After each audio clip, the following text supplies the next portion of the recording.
Hi guys, we're back. So, last we left off, um, we had just entered a grotto that had a large tree in it that Norn, as she called herself, came out of and began to speak to the party and told them that they must find each part of Baba Yaga's essence in order to release her from her prison. And their test started now. As with that, a large beast erupted from the waters of the pool and went in to attack them. However, Faye and Nadia and Shatha and Talsoon were able to quickly put it down before it was able to do any damage. After which, the Norn, as we pick up, reappears and emerges from a bowl of the tree with a long, lustrous gold thread in her hands and states, "This thread represents Baba Yaga's fate. The part of your quest is done. Twine the thread around the doll and soak them both in the poisonous blood of the beast. Then bathe the doll in the pool, and the bars of her prison will weaken." As she holds out a twine of golden thread to Ansem. Yeah, and I will do just that.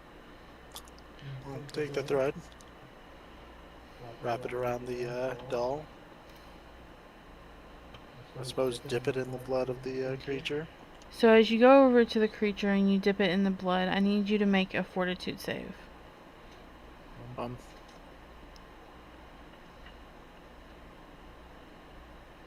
double caster is really good at those.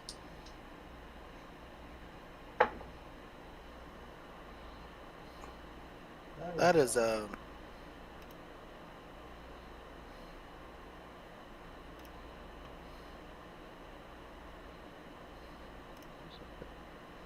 34. You just succeed. That was not a good roll.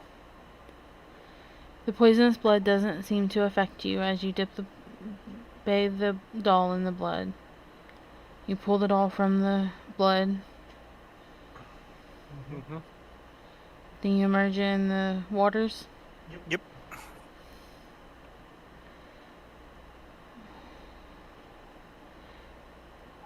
As the blood washes away from the doll, the twine is absorbed into the doll, and there's a sudden crack. The doll splits open to reveal a second, slightly smaller doll within. This one painted as a stout Russian matron holding a pullet under her arm.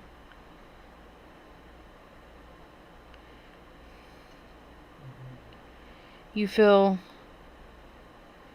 gratitude and praise come from within the doll. And everyone gains a permanent +1 bonus to their armor class. Do what? Everyone gains a permanent +1 bonus to their armor.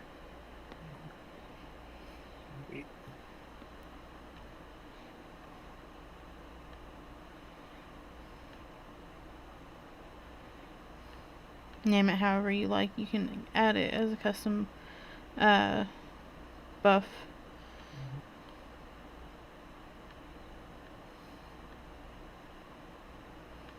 That's why I was mentioning it.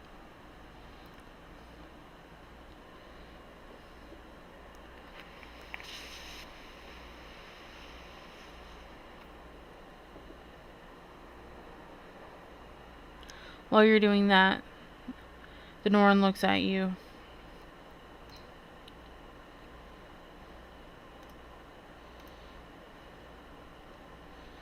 She goes, "You have taken Baba Yaga's fate into your hands. The first test is passed, but many remain. You must now reclaim a symbol of her power. Know that the demon Lord Koshchei and the witch queens of Irisin were not Baba Yaga's first attempts to elevate some mortal to supreme power to rule in her name over lesser people. There was another before, a great warrior called Bregmagir, who Baba Yaga made a queen over a vast empire in her own world. Yet when the Queen of Witches sought the obedience due to her from this petty empress, Bregmagir forgot from whence her power came and refused to do honor unto Baba Yaga. Where Baba Yaga had raised her from warrior to queen in a year, she laid Bregmagir and all of her empire low in the night. Never again has the sun risen or set over the crumbled empire of Bregmagir, as a lesson to all who would come after and seek Baba Yaga's power, but refuse her obedience. Bregmagir is now a shadow of the queen she once was, cursed to forever haunt her iron fortress of Veshlik, which was cast down by Baba Yaga and brought inside her dancing hut. Yet some vestige of Baba Yaga's power still lies within Bregmagir, and only with the destruction of the dead queen will you be able to obtain the power and continue on your quest. Now go, follow Baba Yaga's guidance, find the canyon of the drakes, and enter the lost fortress of Veshlik. When you have reclaimed Baba Yaga's power, bring it back to the sacred pool to unlock the next secret of the dolls that imprisoned her.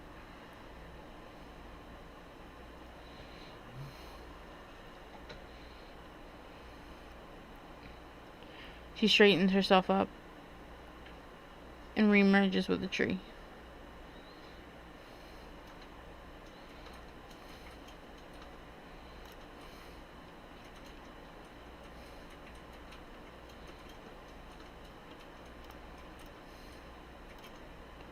So what are we finding? We're supposed to find a vessel, like she said?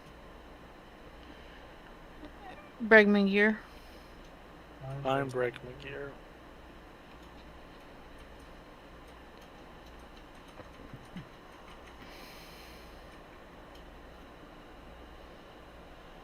I suppose the next facet of her power is with her. That is where her power lies, she said. Okay. Alright. She said to find the canyon of the drakes. And you feel urging from the doll to head towards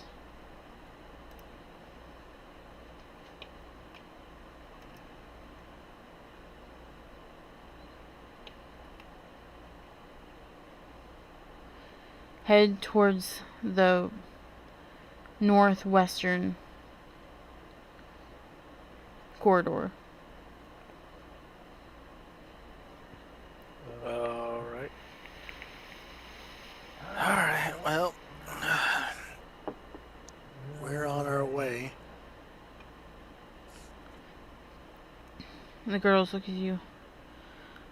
So what did she say? We could not understand her. I forget y'all can't understand Russian.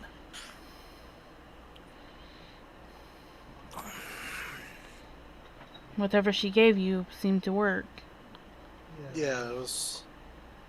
In any case, next we're going to a fortress of a queen of a former empire that was empowered by Baba Yaga.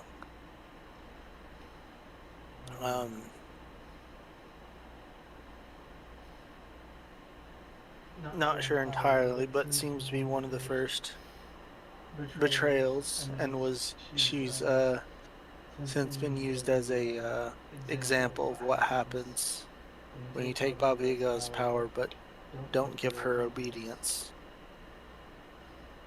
I see.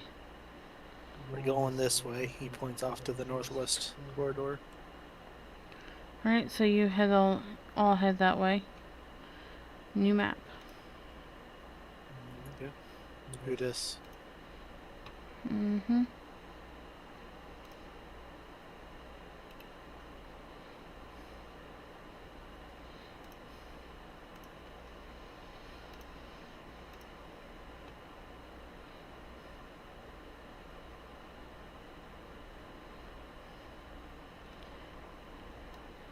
You head down the tunnel. No, that's not where you come out. Where are you going?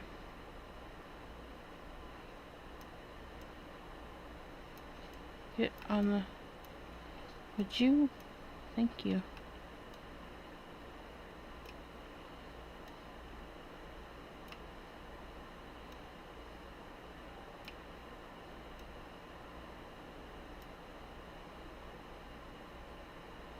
How soon? I'm just gonna put it right here. He's coming.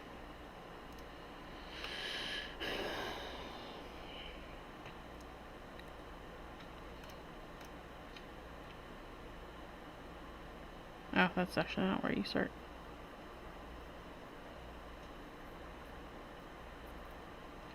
Okay.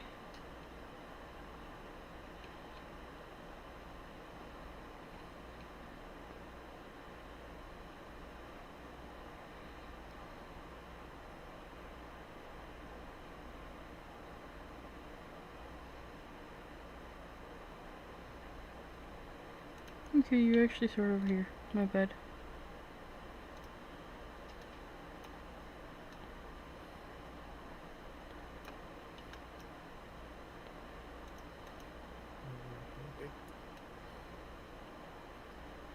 How soon? Never.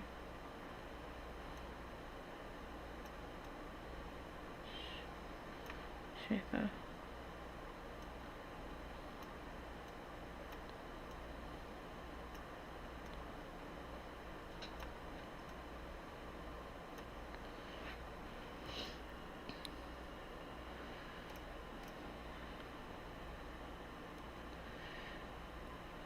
The cliff's face rises in a series of natural ledges rimed with ice and dusted with small drifts of snow. The mouth of a low cave is just visible atop the highest ledge as you come into this canyon.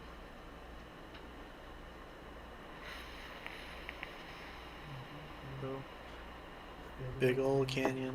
Looks like not exactly walking paths. No. Fine. Luckily, you have dragonkin. Yep.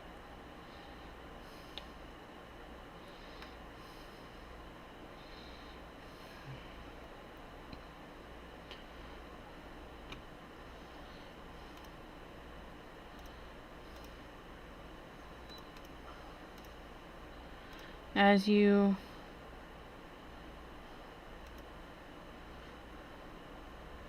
approach, you see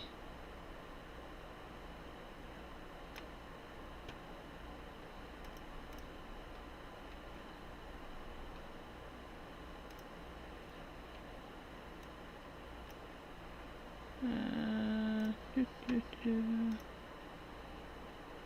Yep. 1, 2, 3, 4.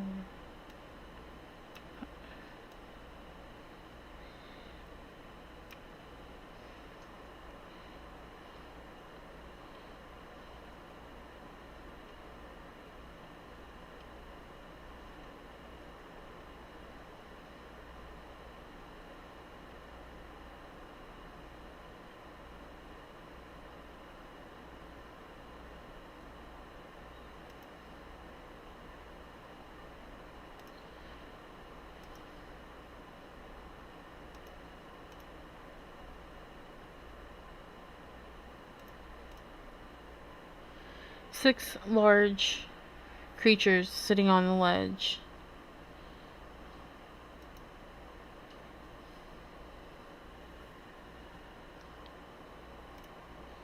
Can I identify them from here?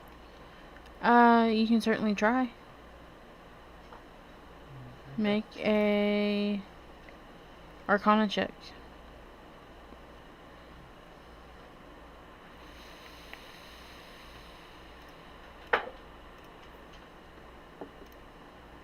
The 49.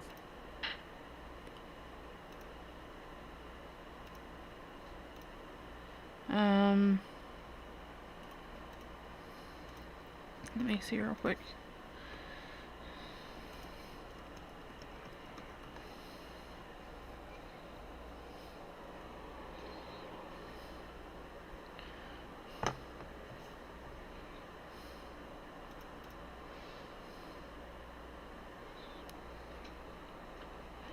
These are rift drakes.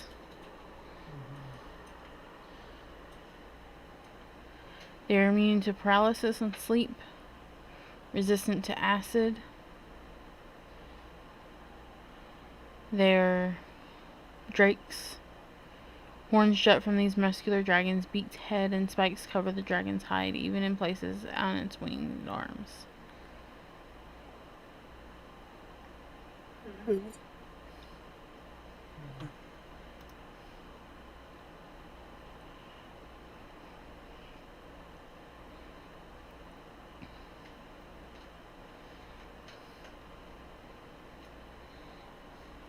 They're rift drakes? yes. Alright. Are you being stealthy at all, or are you just walking? We can be stealthy. Okay. Roll a stealth check for you all. Yeah, roll for high for you all. Same dice. You feel like you're pretty stealthy. Okay.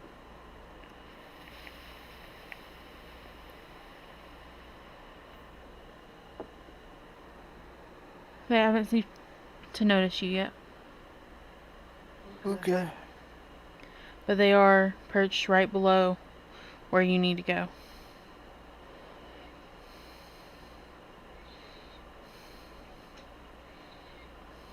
So I know what their weaknesses and immunities are again. They're resistant to acid. They're immune to paralyze and unconsciousness.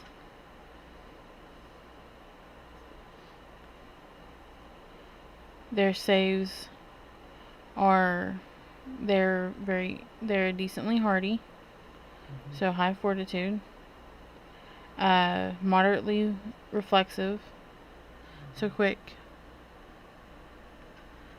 And their willpower, their mind is not very strong. Okay.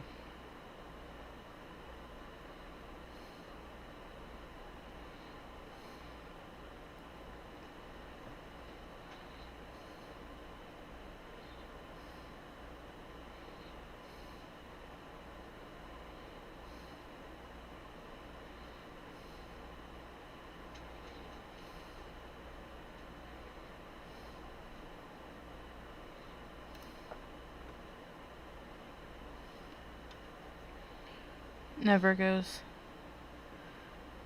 We need to fly. More than likely. How far away from me do they seem like they are? They are.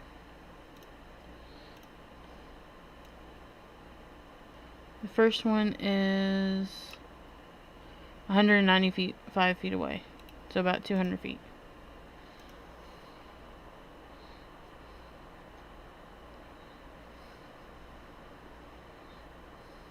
Yeah, let's go slowly. Start out by going to this next cliff ahead of us. Okay, so you all get on your dragonkin.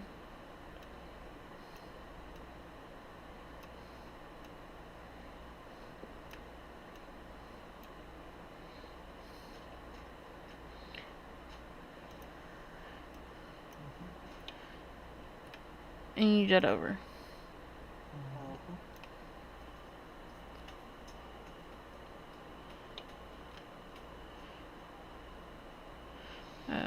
Toss.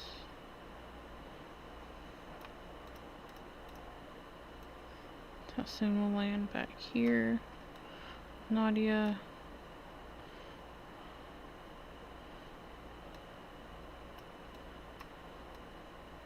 Nevra. And Shaitan Faye.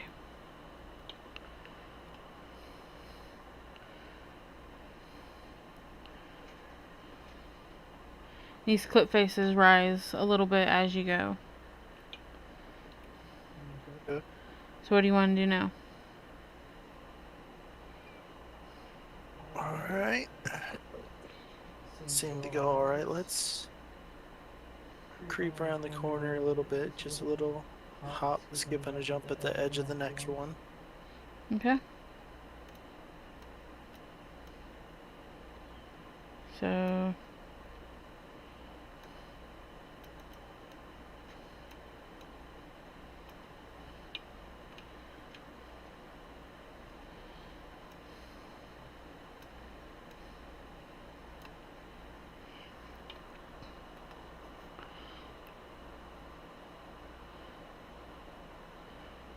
did you get about there? Let me perception check.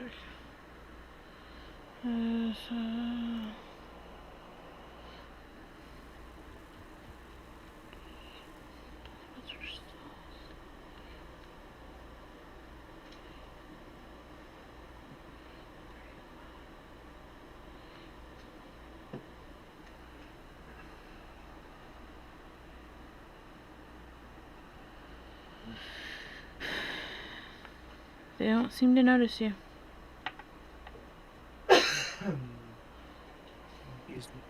Do I know if these drakes are very intelligent or are they bestial? They are more bestial. Okay.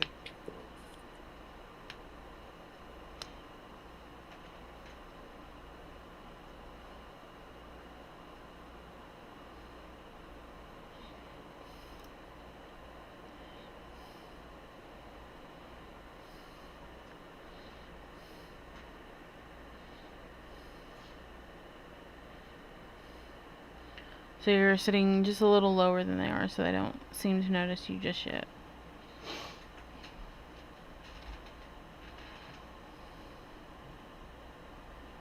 Are they like directly in front of an entrance? Oh, so the entrance is off there to the side? The entrance is up here. Yeah, to the side of them. Yep.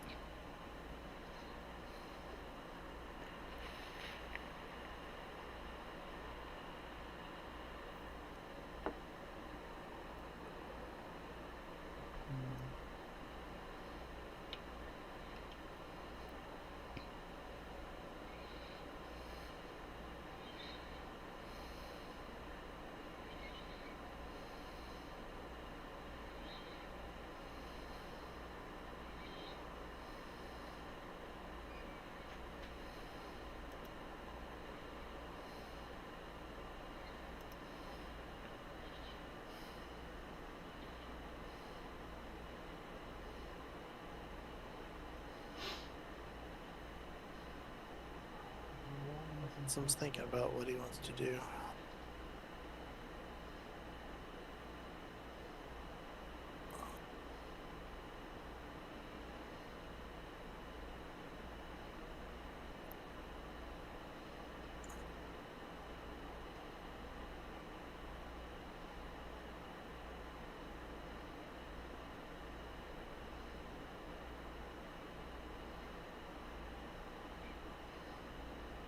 Six of them? Yes.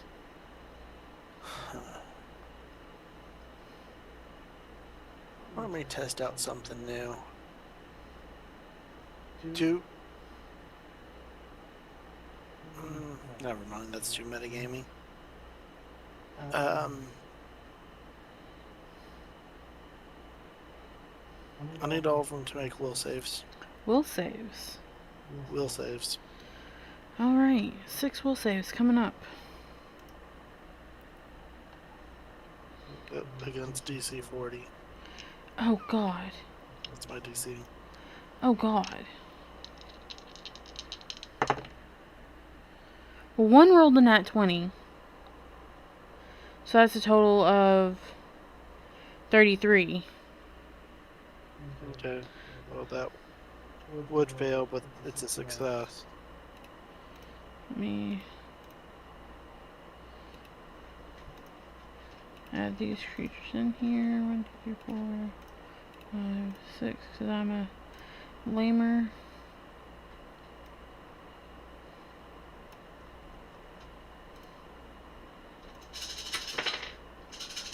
Oh god, the sound of the dice.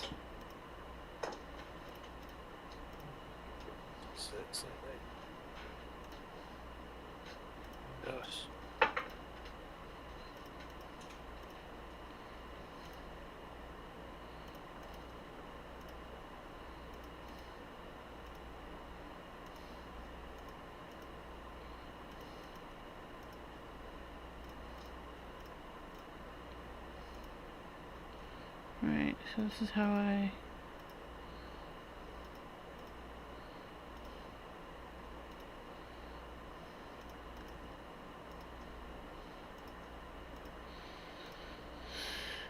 Okay. 1 rolled a total of 15, which is a critical failure.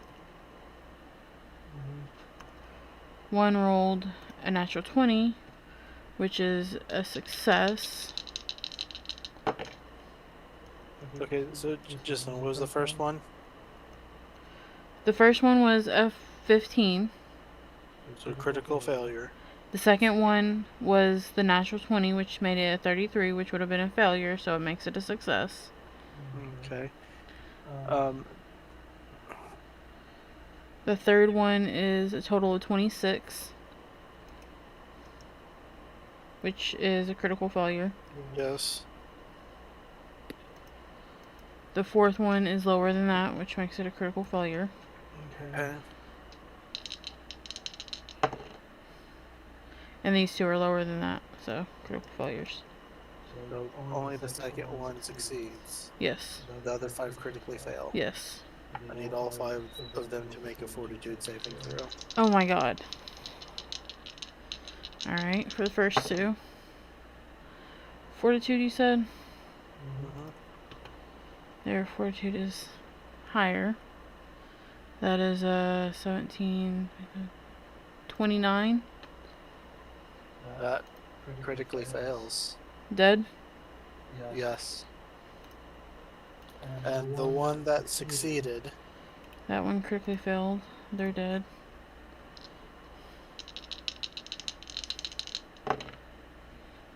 That one critically fails. It's dead. This one rolled a 36. fail. So does it die or is it... Yes. If it fails, it dies? Yep. Okay, and that one critically failed. That one critically fails.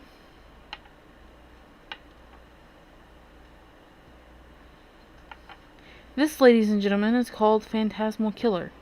What's not? No, it's not. No, what is it? Because of No, it's similar, but it it's targets as many people. I can't remember what it's called. Phantasmal. Weird. Oh, this is weird. This is weird. So Ansem hops off of Nevra and takes a few steps forward. And he begins a big incantation, and they start to see ghostly shapes flow around him, and just like the slightest like mirages around the drakes, which suddenly get up and start fighting, and many of them fall over dead, terrified. The one that succeeded takes 29 points of mental damage. Alright. Now I need everybody to roll initiative. And well, I did refocus, so I'm gonna just like go.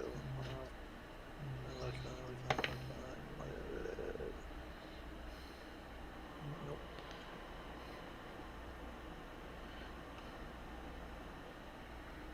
Oh, he can technically do both of those at the same time.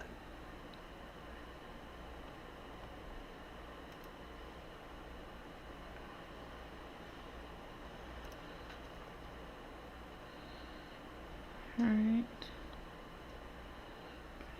30, 39, 40, 41.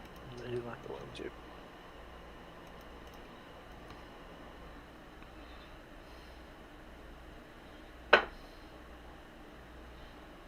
$34.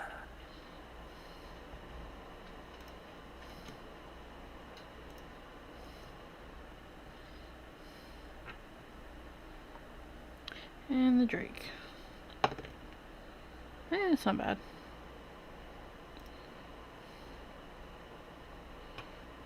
31. So goes last. Nope. Faye goes last.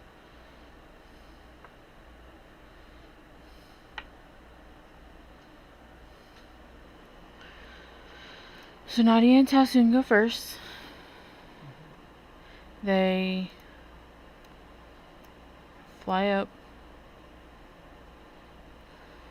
5. Nope.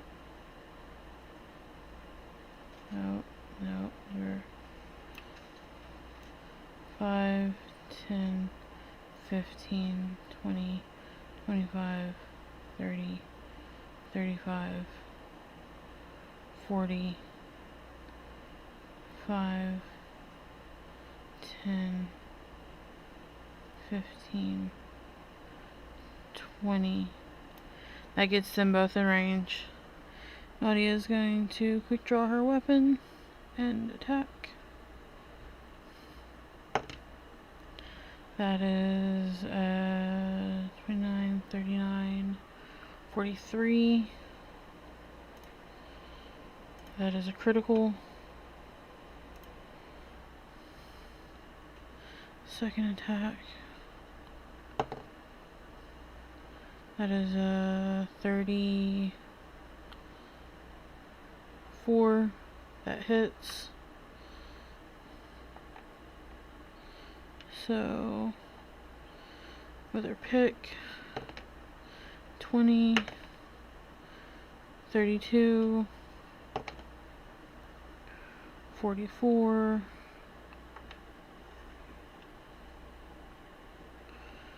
plus flaming, 44, 45, 46, 47, 48, 49, 50.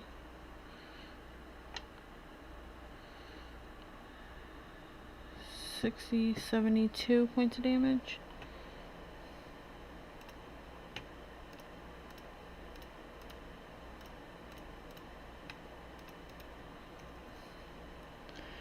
And then with her battle axe, she hit.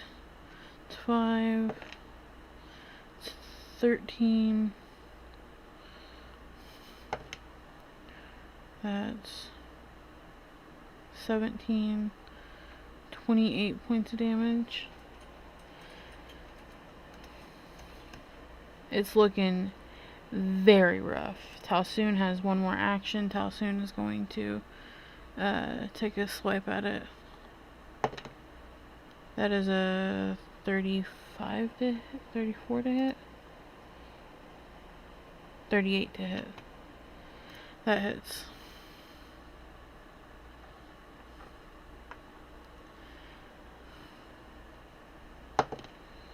Five, 6, 7, 8, 9, 10.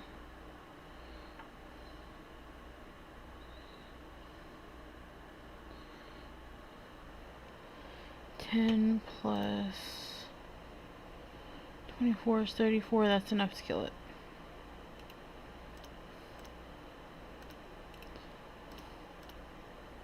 So they go up, and Nadia just leans off of Talsoon, takes her pick into one side, real good into its head, takes her battle axe as she holds on with her legs into the straps of the saddle, takes a swipe at it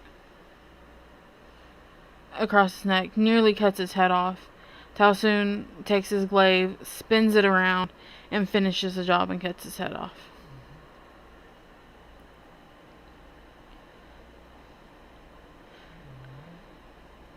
And they land standing amongst 6 draconic bodies of drakes that are dead. And look back down at you guys. Nadia motions with her head for you guys to come up. Alright. Well, sort of pulling the reins to direct Nevra up. Come on, Nevra.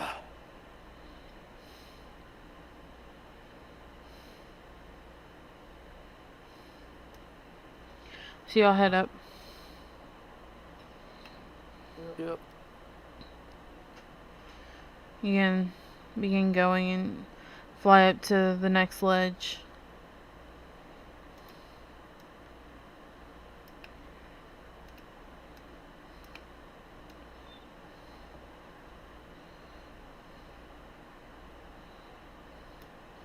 And you begin heading in. New map.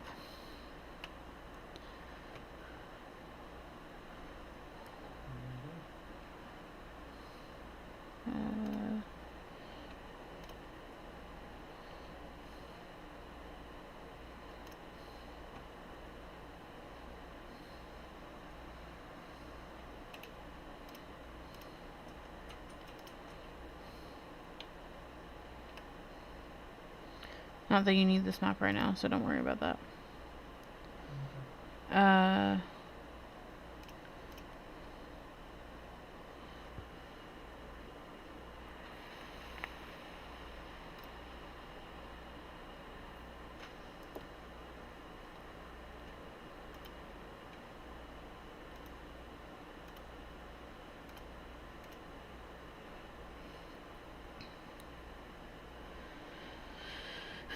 As you step into the darkened cave, your vision goes dark for a moment, and it returns as if you took a long blink, and you're standing in the dimly lit interior of a large tent.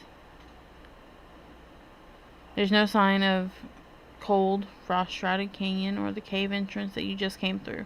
Just blank silk wall of the tent behind you. This large, opulent tent is made of heavy silk, its walls and roof supported by a dozen sturdy teak poles. Despite 2 silver braziers giving off warmth and smoke from the pungent incense, the tent's interior is still uncomfortably cold, and its walls whip and snap against gusts of icy wind.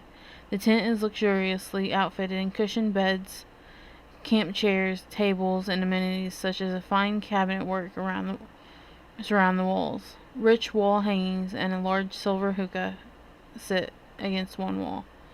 You see sitting next to the silver hookah a richly adorned creature with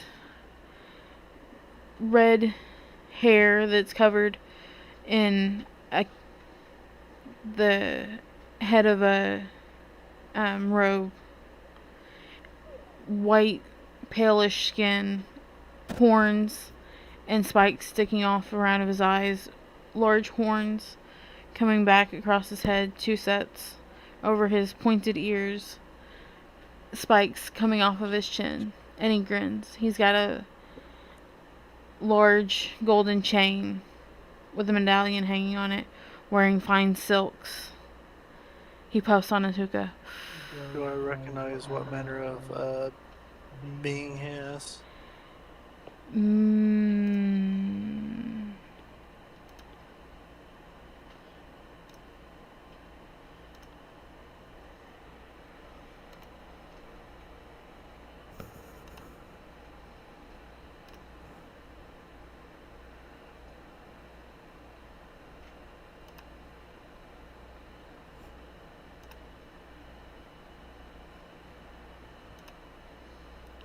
Make a religion check. Or lore master.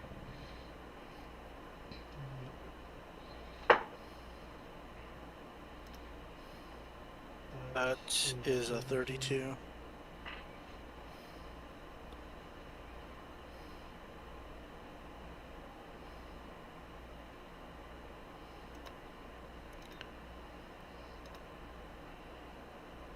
That is just what you needed. Alright. He is a sepid div. Div, okay. And he's a sepid? Yes. What do I know about sepids? They are the warlords of divs, delighting in violence against mortals and their own peculiar flavor of vengeance. They are inveterate liars, can't help but spout the most outrageous lies, and their form and nature represent the power of falsehoods to snowball into violence that can cost countless lives. Among mortals, they rally troops to incite rebellion, war, and other forms of carnage, savoring mortals who slaughter each other. These giant beings usually stand around 13 feet tall. They wade through battlefields seeking out heroes and generals, rejoicing maniacally as they cut their foes down. Fun.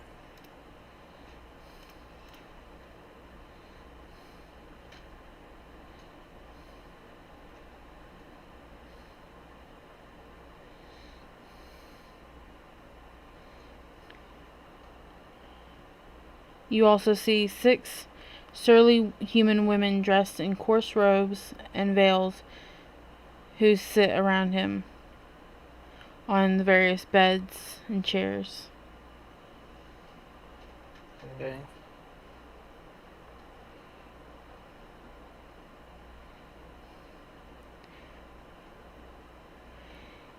He smiles and, "Welcome to my humble camp."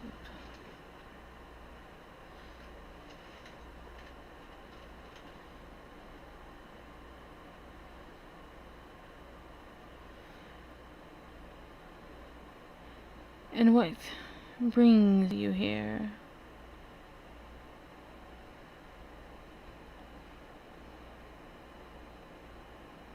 Uh, Ansem will just sort of lock eyes with him. And he goes, "We're here, seeking someone." Though, he looks around and he goes, "Don't figure this is the place that I had figured on being."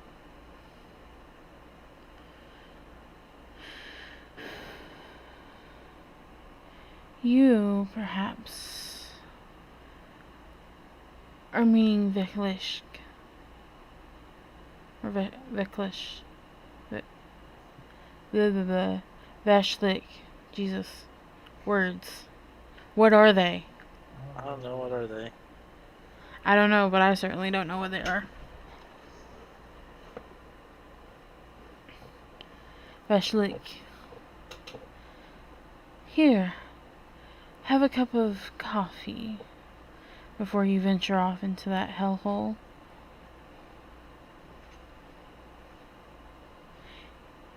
No, thank you. No offense, but I don't take refreshments from fiends.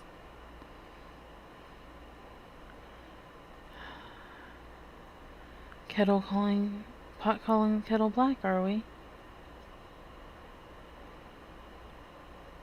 Well, I don't know about you, sir, but I fight against that nature constantly. Also, only partially. I'm more of a charcoal gray, as it were. I see.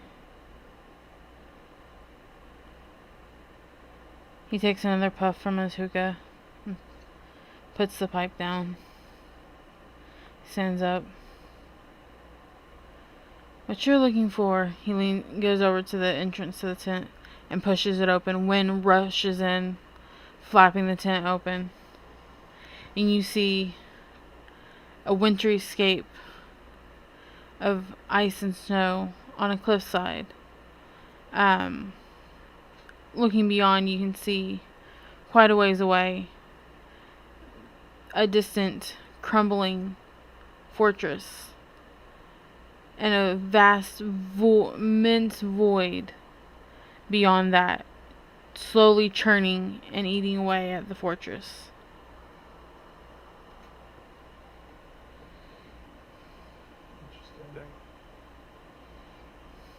Well, alright then.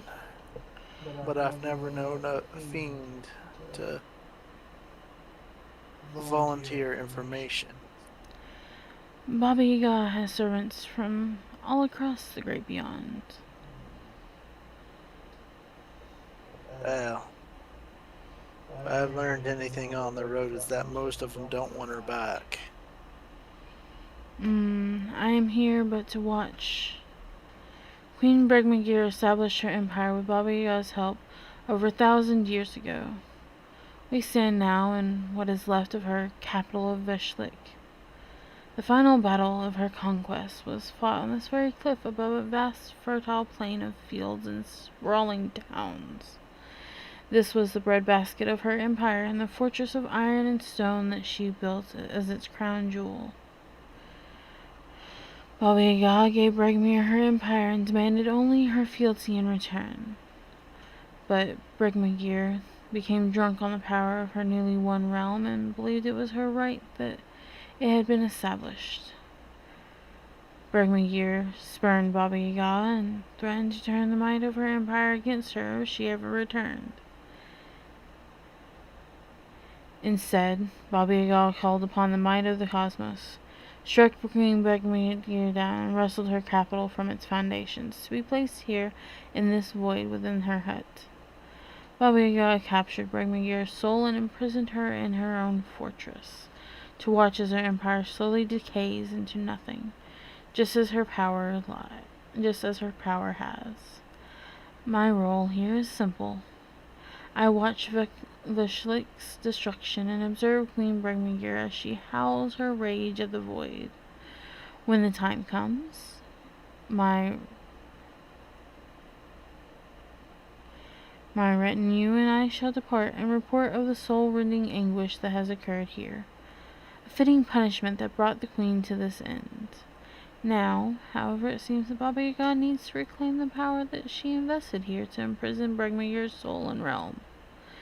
For you to recover it, you must first venture into the fortress of Veshlik, where Bregmagir still waits in her throne room. Bregmagir's crown holds the power of Baba Yaga that you seek. Destroy Bregmagir, recover her crown, and bring it back here, and I will show you the way back to Grandmother's cauldron.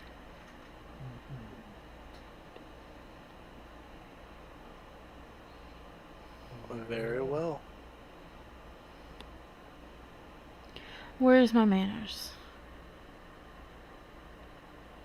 My name is Mamaktil. Mamaktil? Mamaktil. Ansem gives a slight bow, tips his hat, and some wild heart.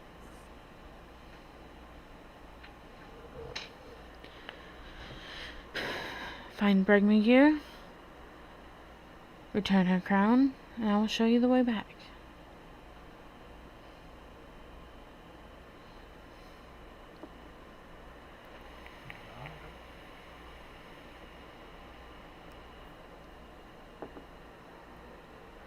He holds the tent open for you.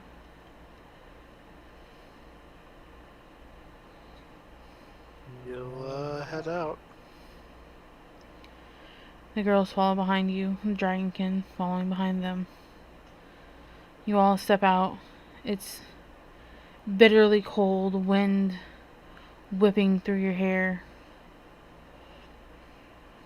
You stand on the edge of a desolate cliff, devoid of all save the crumbling foundations of a building that stood here once but has now fallen into fissures and succumbed to the howling winds that scream across the plain. To the north is a great void and its slowly swirling vortex of annihilation, and to the south and west stands a range of jagged volcanic peaks.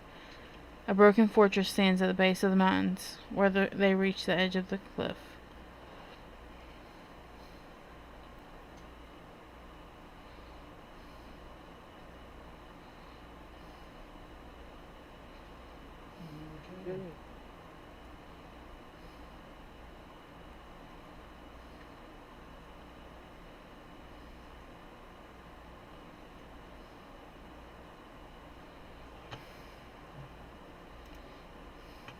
Make a perception check for me. Okay.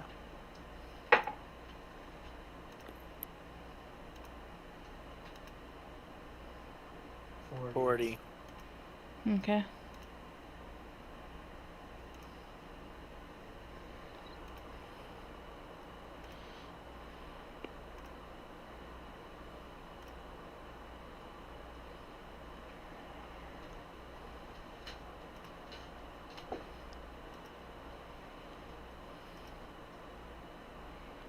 Did it get accidentally closed? Okay. I'm gonna go turn off the oven.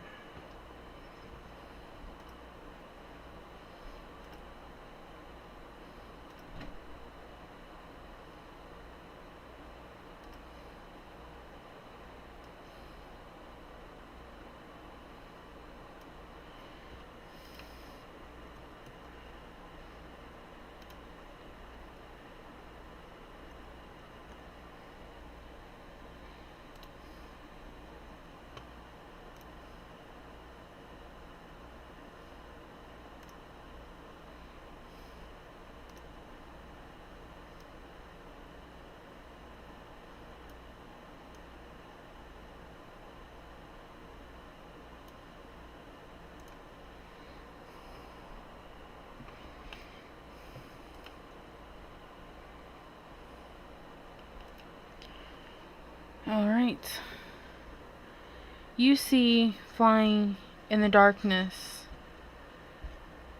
a large bat-like creature with a rider atop it. The rider has a glowing torso.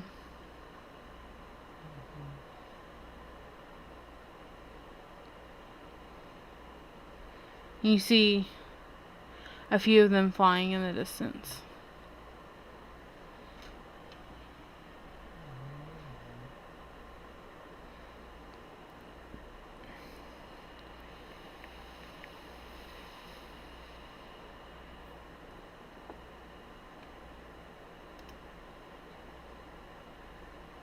Can I make out what they are?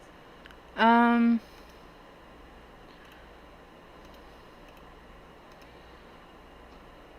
make a religion check, War Master. Lore Master. That's very good. That is a 41. You can tell that the rider is what is called a devourer. Oh Lord. Undead creature. Yes, indeed. And they're flying on some large bat-like creatures. Yes. Do I get a sense that the bats are probably undead? Um,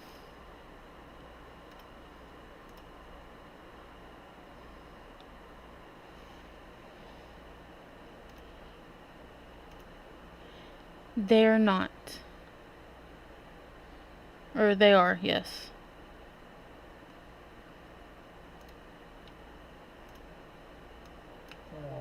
Can I figure out? Well, tell me about devourers first. Devourers are powerful spellcasters that are lost beyond the farthest reaches of the multiverse. Sometimes return as horrific undead called devourers. They consume the souls of the living to fuel their arcane machinations. Their bodies are ruined and rebuilt, hollow and twisted, even as their minds undergo a spiritual transformation. They gain the ability to bind their other souls to their own and drain the essence for magical power, yet can never be sated in their pursuit of it. Seething masses of disordered, ghastly shapes surge within their hollow rib cages, manifestations of the devourer's most recently consumed souls. They speak abyssal, celestial, common, infernal, and necral. They're resistant against magic. Their mind is well guarded. They're not very fast. And they're decently hardy. They're immune to death effects, disease, paralyze, poison, they have spell deflection and unconsciousness. A spellcaster who targets a devourer with mental spells, banishment, bind soul, divine decree, divine wrath, possession, spirit blast, or spirit song, can attempt to counteract the check to free a soul the devourer has trapped with devour soul. If this counteract attempt succeeds, the trapped soul is released, so the creature remains dead, and the devourer can't use any soul charges from that creature. Devourers are otherwise immune to these spells. What spells again? Mental Do that. spells, banishment, bind soul, divine decree, divine wrath, possession, spirit blast, and spirit song. Okay. They're otherwise immune to those, but casting them will counteract check to get rid of a soul. Yes. All right. Good to know.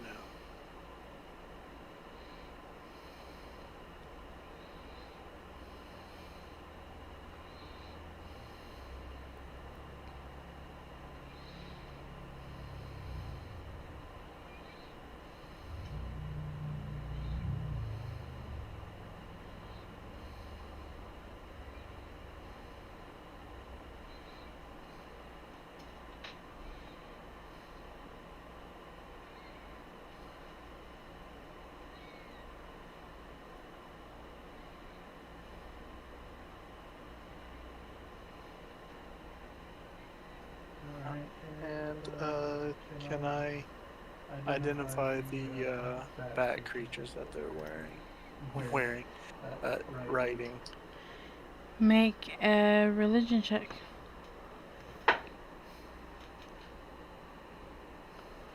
Not as good, but for a lore master, that is a 33. That is just enough. They are called Nightwings. They are huge undead bat creatures. They are immune to cold, death effects, disease, paralyzed, poison, unconscious. They are weak to good and silver. They have light aversion. Uh, they are resistant against magic. They're strong of mind, decently hardy, and uh, not as quick. Though they are able to fly quite well. They have their own magical abilities.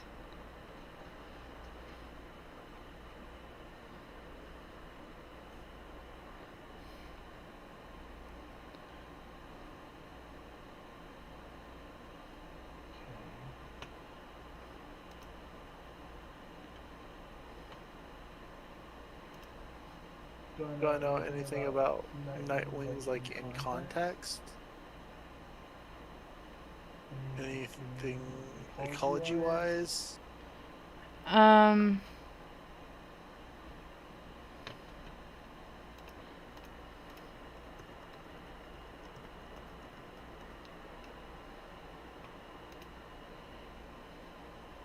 they're enormous bat-like creatures shaped from utter darkness with tiny red stars in the black, with eyes like tiny red stars in the blackest of night. They're a type of nightshade. Often serve more powerful nightshades of aerial support. Uh, Most likely to be found serving a non-undead master. They're often powerful, used by powerful mortals as guardians and sentinels. Um,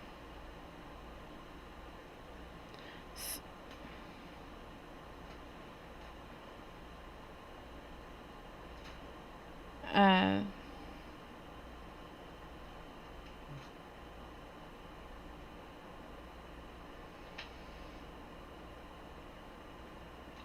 they prefer caves and abandoned buildings that provide shelter from when the sun rises. Their body is about 20 feet long with a wingspan of 80 feet and weigh about 4,500 pounds. So them being Nightwings, they're or rather Nightshades, they're extra planar. Yes. Cool. Do I know can Devourers fly? Do they have flight or levitation or anything of the sort?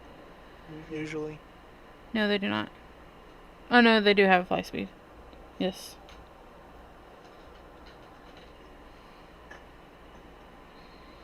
So they can fly on their own. Okay.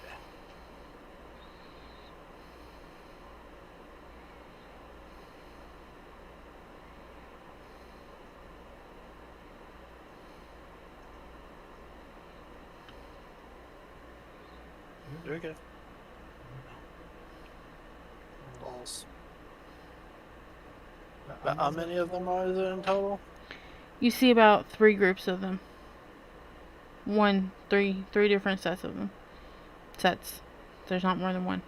There's 3 individually. 3 pairs, as in a devourer with a Nightwing, nightwing. yes. 3 of a set of a Yeah. nightwing and a devourer. Yeah, I got you.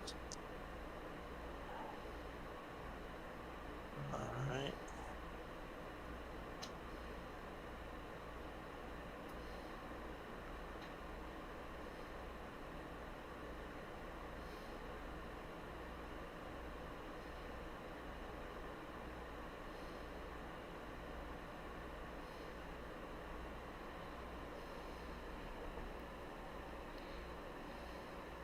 About how close are they to each other? Um,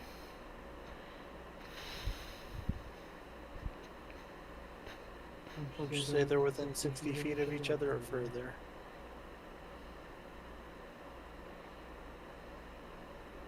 let me do some math.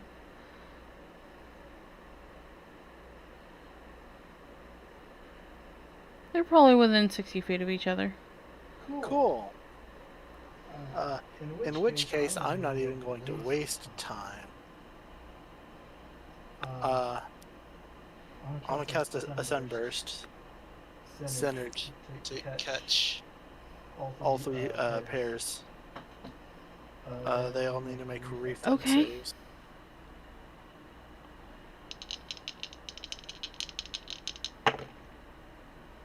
Ansem's not feeling as talkative right now. These aren't the type of folk he likes to Barter with. barter with. He doesn't barter too often with undead and fiends.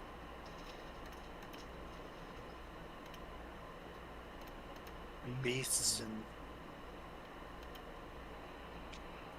monstrous humanoids and humanoids that 24. live outside of normal society he'll make deals with, but not so much undead or fiends. And,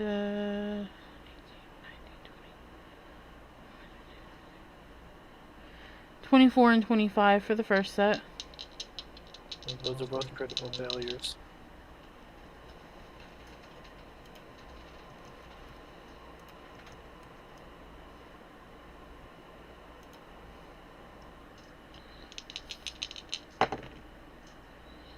Uh,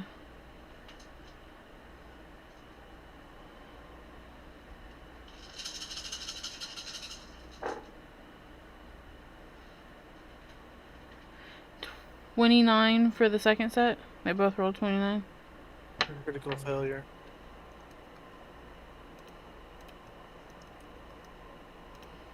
Oh, buddies. Oh, no.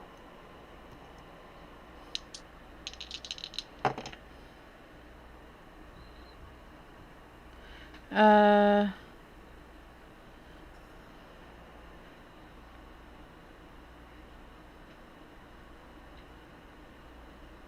29 and a natural 1. Those are both critical failures.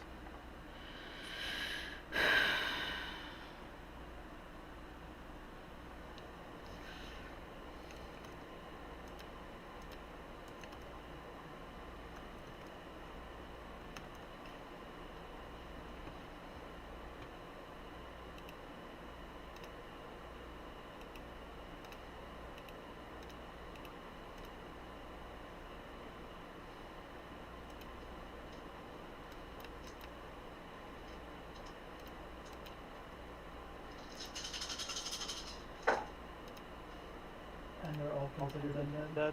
Yes.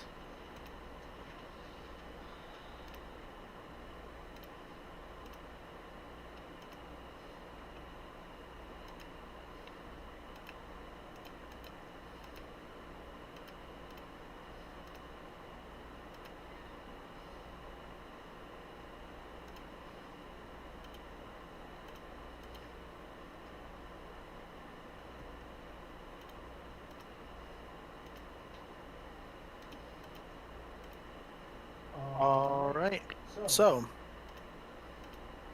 um, as he's looking out, because I guess they're standing At the just edge of the outside cliff. at the edge of the cliff, and he sees them flying, and he goes, huh, well, time to take care of the sentries. He completes an incantation and cups his hands together. A little mote of light goes in between his hands, and as he quickly rotates and pulls his hands together, that mote of light is replicated, but quickly expands into a miniature sun, uh, encompassing all of them as he casts a eighth level sunburst.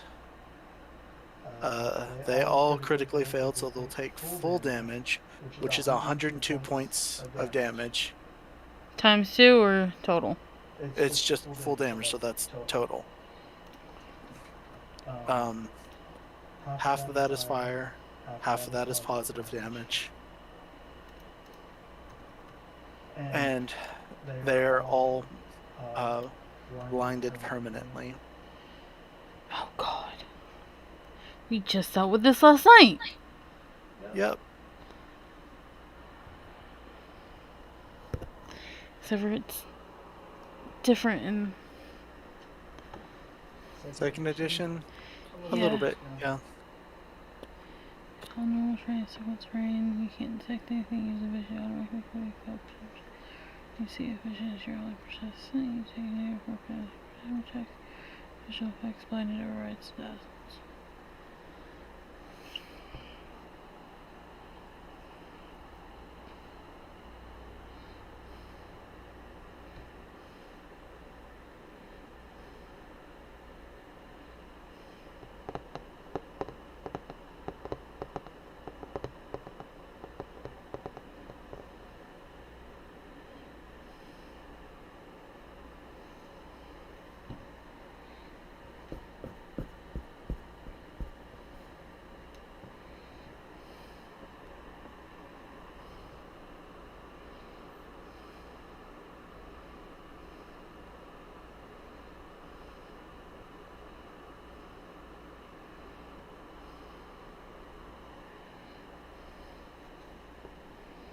Making sure that you're concealed from a succeeded DC fight check or bringing you with a non-area effect.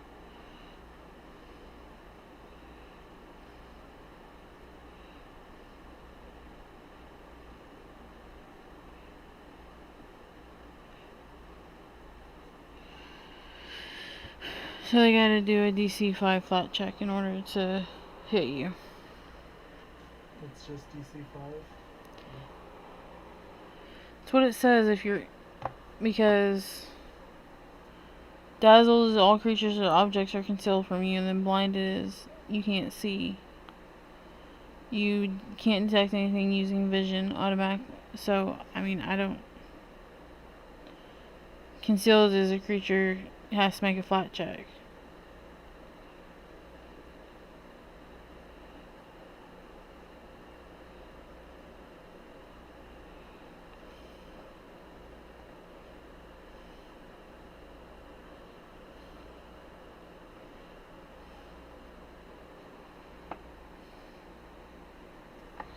Let me look it up. Let's see if it says anything else on the interwebs.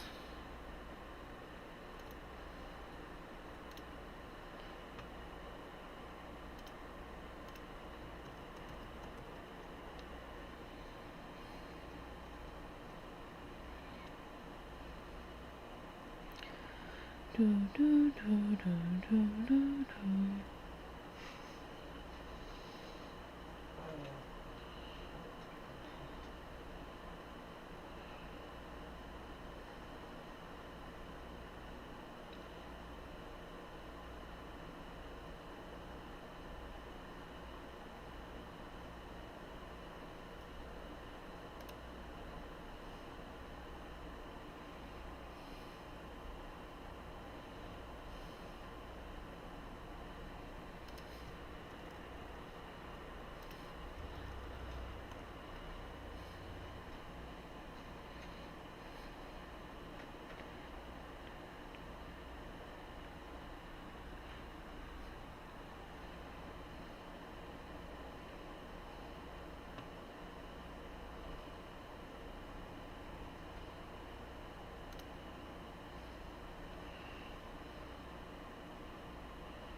Yeah, so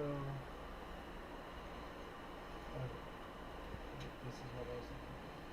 So my read of it Mhm. is that it's blinded. It says you can't detect anything using vision.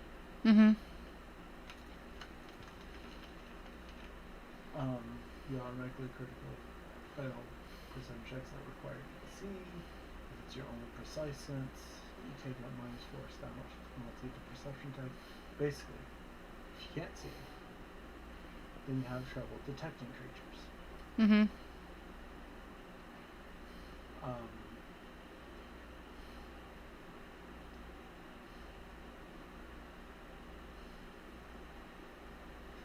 if it can't see you, You're hidden from it? if it can't see you, then at very most you're undetected, not unnoticed. Mhm. Unnoticed means it doesn't even know that you're there. Undetected means it doesn't know what 5 foot square you'll occupy. Yeah. Basically, it guesses a square, makes an attack. But it does make a flat check. Like being hidden, the flat check for being hidden is a life move. Okay. And the GM would roll it as a secret check and determine the flat check for them to find you, right? Yeah. And technically, they could seek, but the problem with seeking. Let's see what it says. They'd have to have other senses.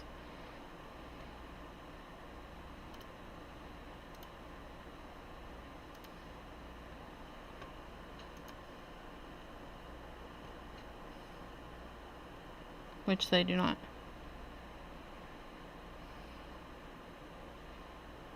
Yeah, so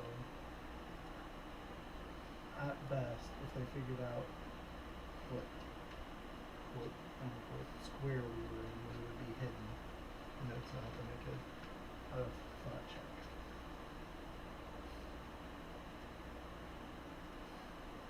Thrilling content.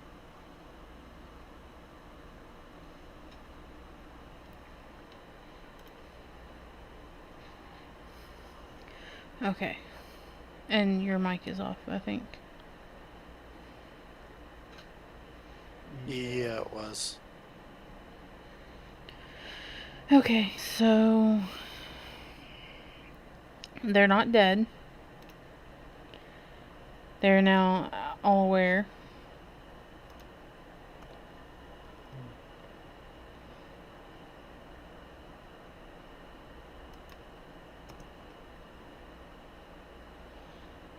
And I need y'all to roll initiative. Okay. Alright, give me just a second. Or not. On the initiative? Yeah, it's fine. I was rolling the bad guy's initiative. Okay. I'll do a call to arms. Okay. As I do as a reaction. Everyone within 20 feet of me, all my allies within 20 feet, get a +4 to their initiative. Okay. And then I am, as a free action on top of that, going to use Oracular Warning and give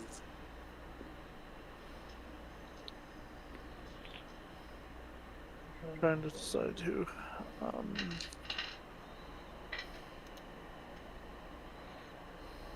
Faye Okay.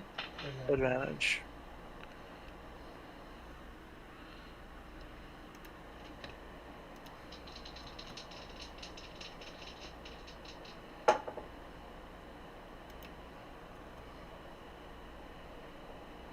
The 21 on my initiative.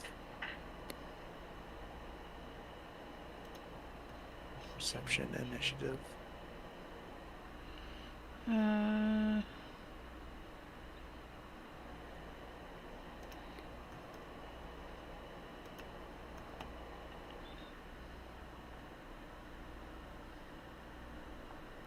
Yeah, rolled double digits. Oh. Yeah. Nice.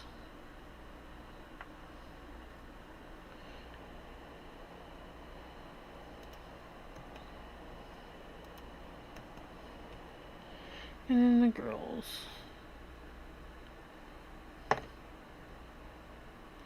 Natural 20. And an 18.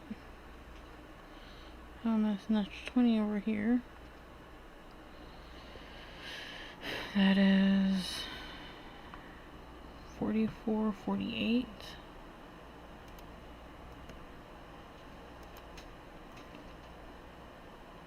Then 18 plus 28.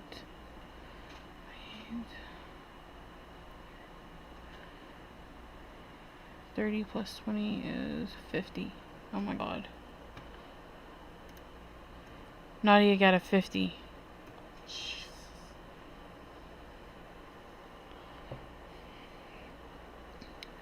So,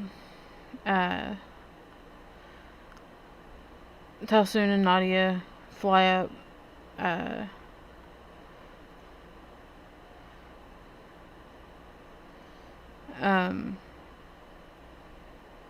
towards the Devourer. The first one uses 2 actions to get there. She's already got her weapons out from the previous fight. So she's going to take a twin takedown. That is a 9, 39, 45. Let's hit this first one.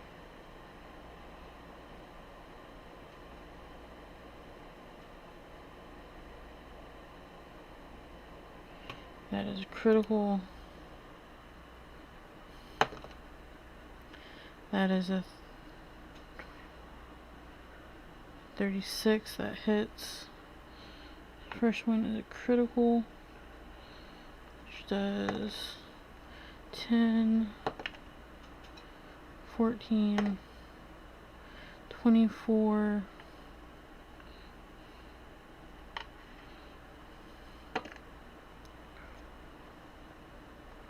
36, 46, 56, 57, 58 points of damage.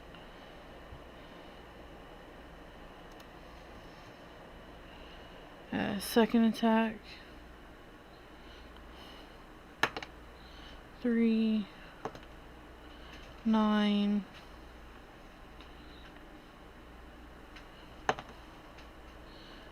13, 24. That's enough to kill it. She's gonna take another attack at the Nightwing. 19 plus 17 is 36. That'll hit. 2, 6, 12,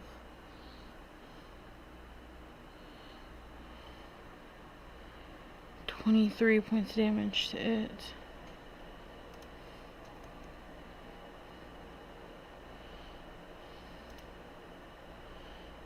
Talsoon will take 1 attack at it. That is a... what is Talsoon's? 28, 29, 30, 31, 32, 33, 34, 35. That'll hit.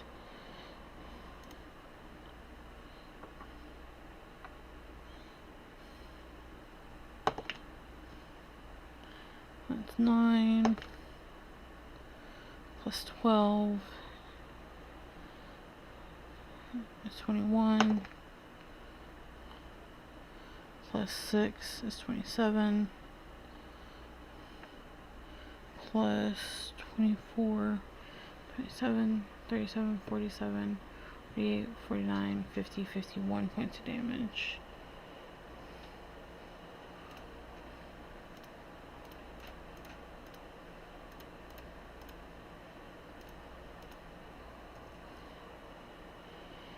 That is Nadia and Tassoon's turn.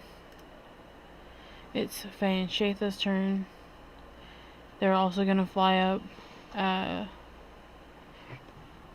Faye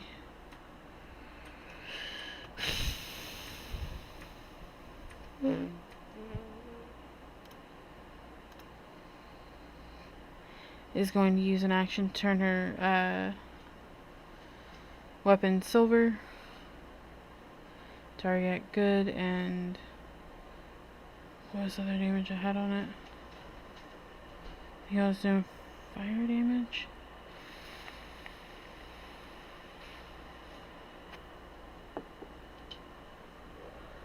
I'll just do fire damage, it's fine. That's one action for her. She's gonna spend her other 2 actions to activate her sword, which does shines with holy light. All creatures in the area are frightened 1. They remain in the light. Fiends in the area are increase any weakness. Good damage they have by 5, so it's good damage is 25.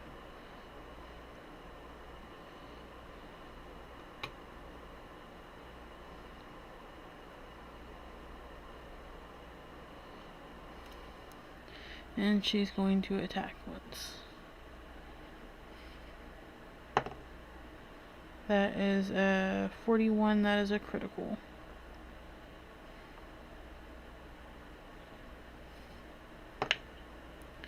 That is 18, 28, 38,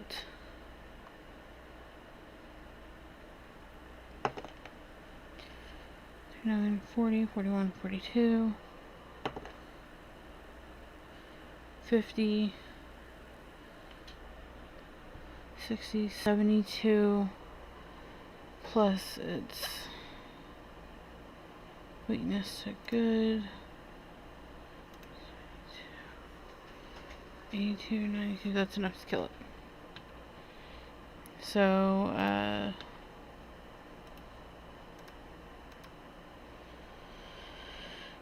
Shatha uses his last movement to continue towards the next one, is able to get up to it.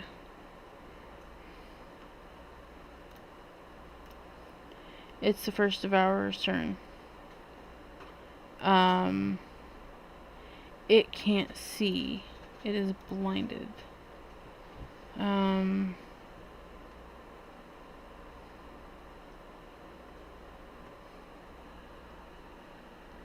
You okay?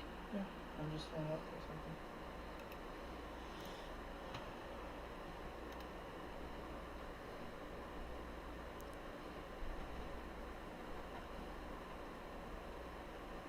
Come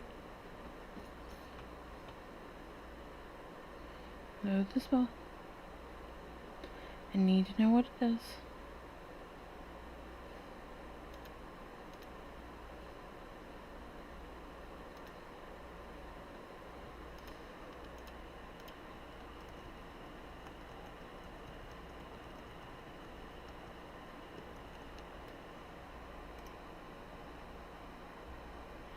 Oh, I think Archives of Nethys is taking a shit.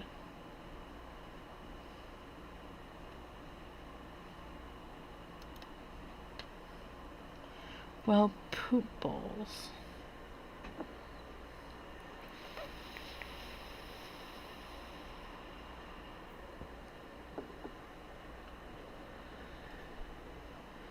See if I can get to work on my phone.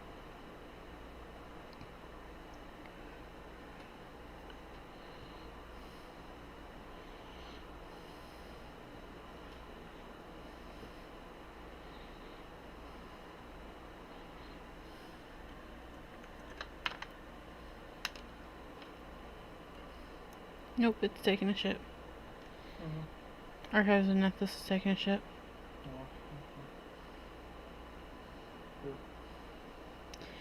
Ah, that sucks.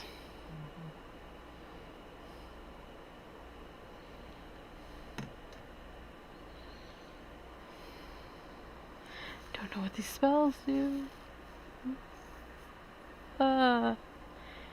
I guess he's gonna seek. He doesn't have any other senses to seek with. I mean, I guess he can listen. Maybe no precise senses. You should have some imprecise senses.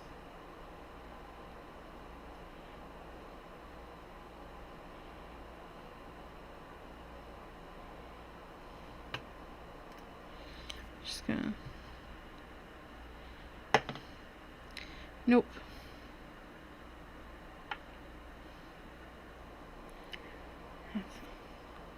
So he lashes out, tries to swipe out at anything around it with his claw, and he misses the first time. Well, he may hit that time. No, he missed the second time. He gets right in the right location, but Faye moves her shoulder and he misses.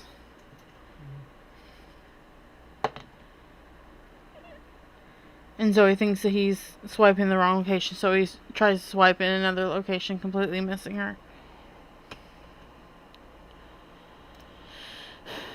The Nightwing is just flapping around, like, what the fuck is going on? I can't see.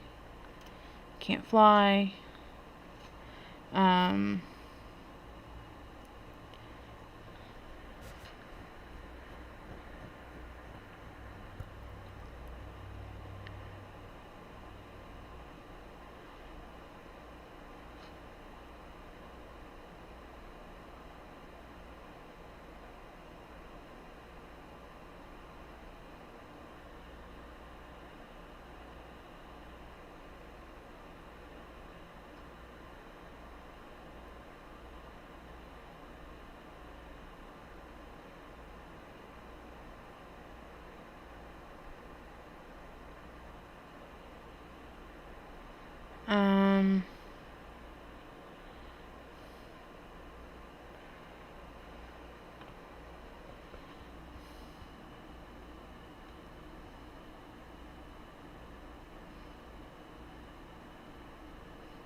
It's just gonna point out its clawed hand, and a blast of energy comes out 60 feet in front of it.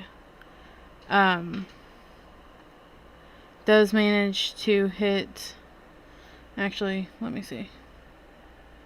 Where does it manage to hit? It manages to get Faye, but also the Nightwing that she's fighting. But it's immune to cold, so.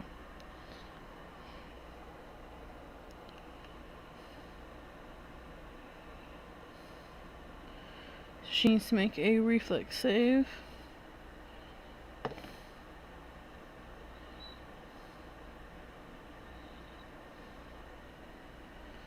That is a 27. That succeeds. No, 27. 37, that succeeds. Let's say, wait a second. That's what her save is. And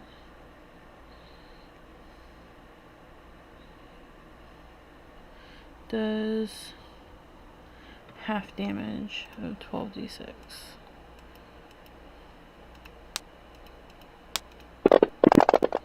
She has cold resistance as well. 40, so that's 20, plus she's got cold resistance 10, so she'll take 10 damage from that.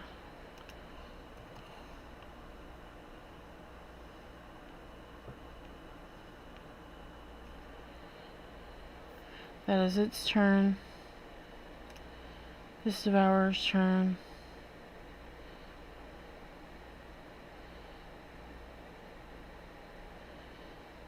He's gonna swipe out of air, not knowing anything's not around him. This Nightwing is gonna try to fly 60 feet straight.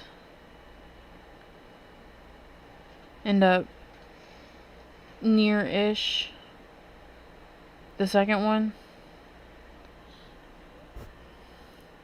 Ansem, it's your turn.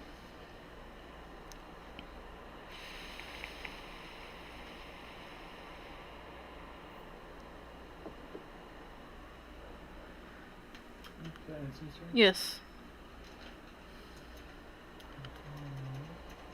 So there's two of them left. Do what? There's two of them left. There is 2 Devourers and 2 Nightwings left. Okay. So 2 players left. Yeah. Can't hear you. My bad. Ba, ba, ba, ba.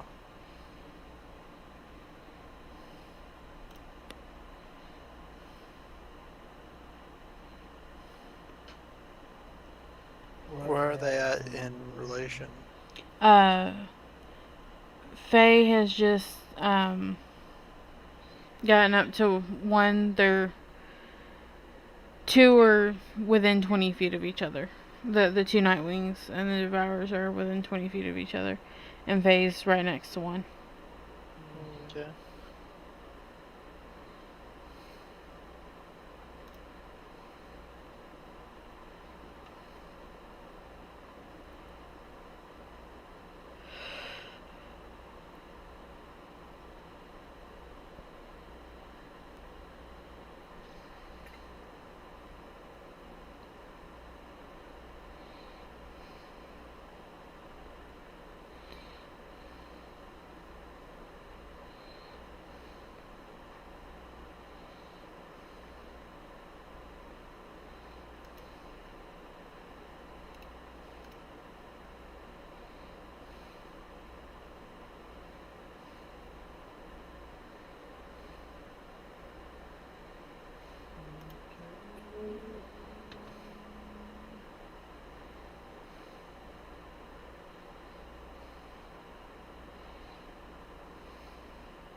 Ansem is going to point his finger and shoot a searing light at the other one that's not currently engaged. The Devourer or the Nightwing? That is a good question. The Devourers definitely look hurt worse than the Nightwings do from your sunburst. The Nightwing. Okay. That is a 48. That is a critical. Okay. Ooh.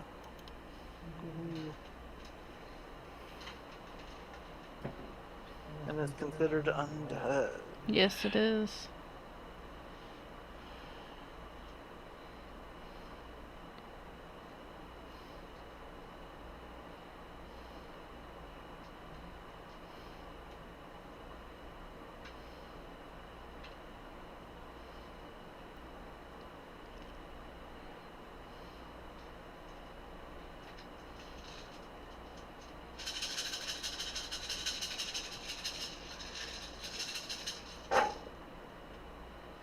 Listen to all those dice rolls.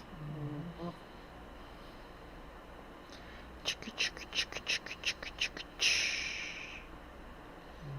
Yep.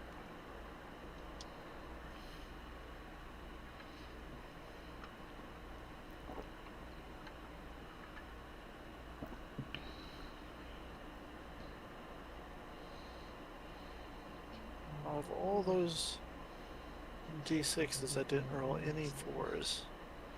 Oh, wow. Mostly 2s, it looks like.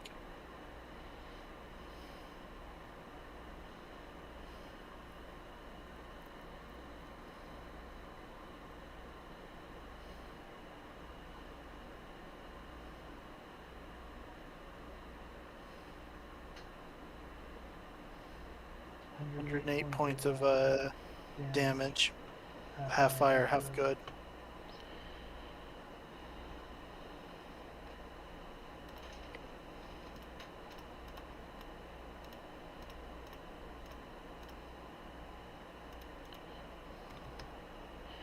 That really hurt it. Didn't kill it, but it really hurt it.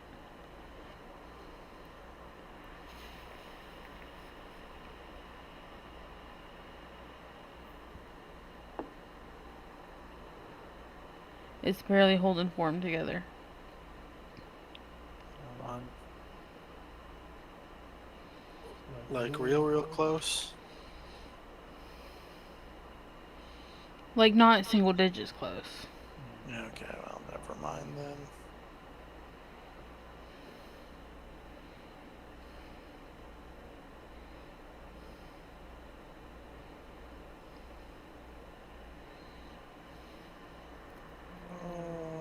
I'll cast shield. Okay. Do you want Never to move you closer or no? Yes, never can move us closer. Okay. So she can fly up to 120 feet.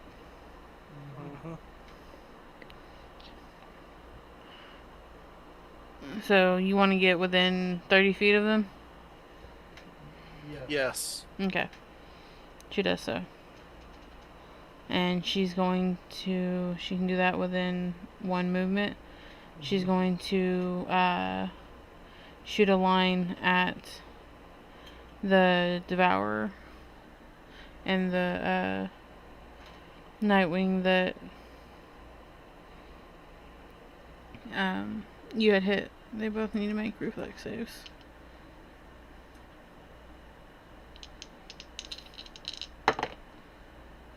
Cool. Cool story, bro.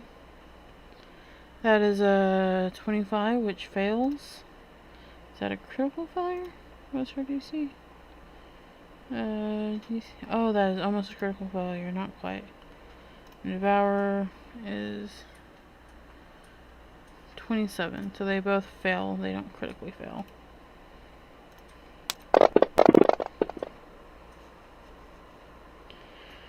So that kills the Nightwing. The Devourer begins to fall. It starts flying.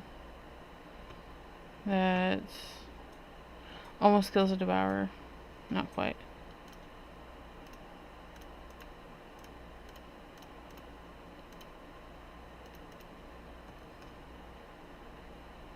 Man, that Devourer is so close. And come around.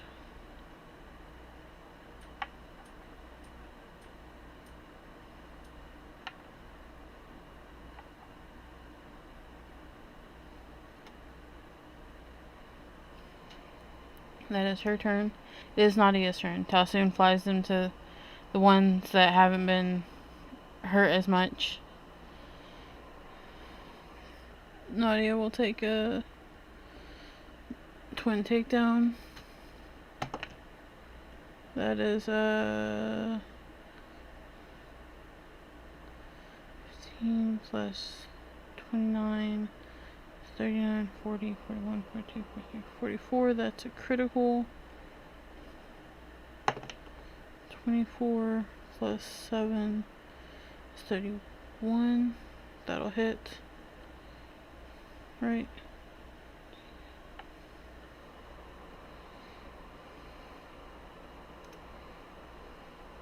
Yeah, that'll hit.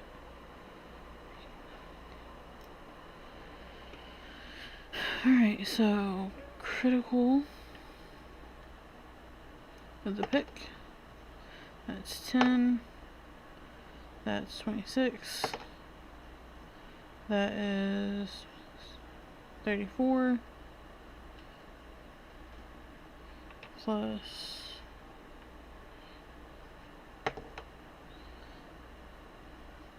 34, 44, 45, 46, 56, 66, 67, 68. That's so close. This next one will probably take it out. 8,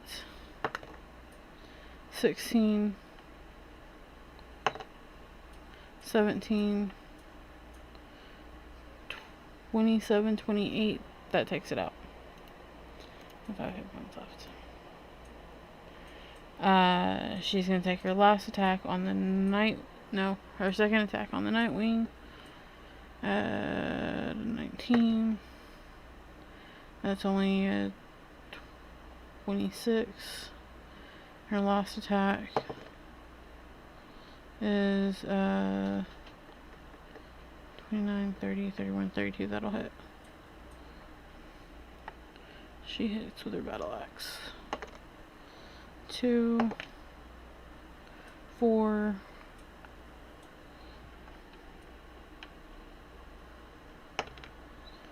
5, 6, 7, 18 more points of damage. That's enough to take that Devourer out. As Tussin moves her over to... So he's used 2 movements. He's got 1 attack left. He's going to take it at the Nightwing.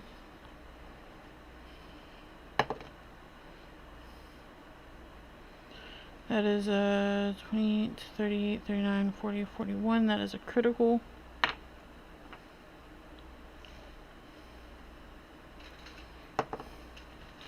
$12, 7, 8, 19,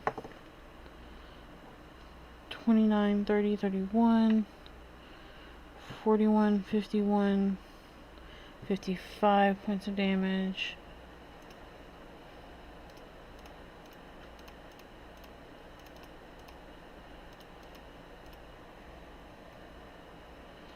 That is Nadia and Talsoon's turn.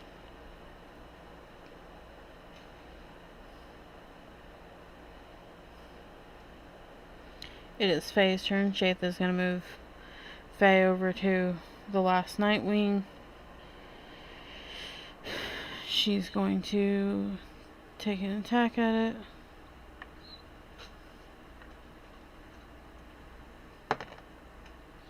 That is a 30, 47. That is a critical. So that is 18, 22, 38,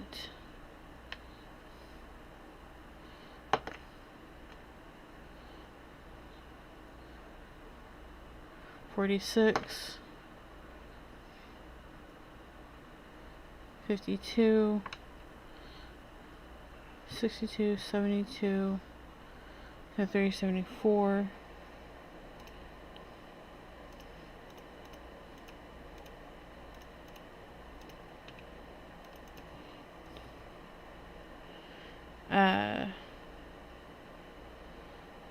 That is...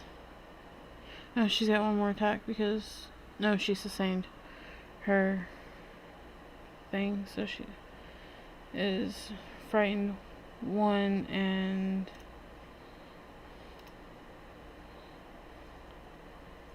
Oh, it took more damage.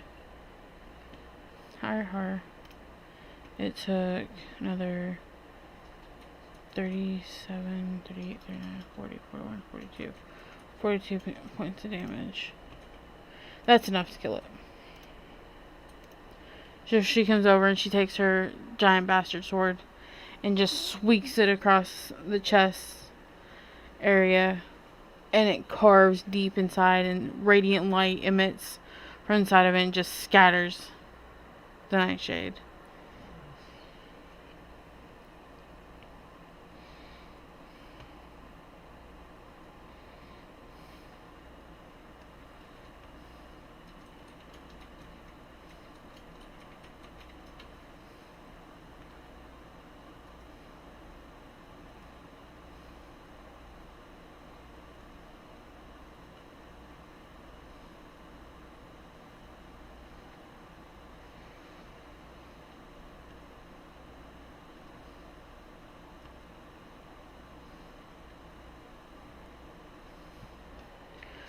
Alright, so your way is free and you are flying up in the dark Yes, above the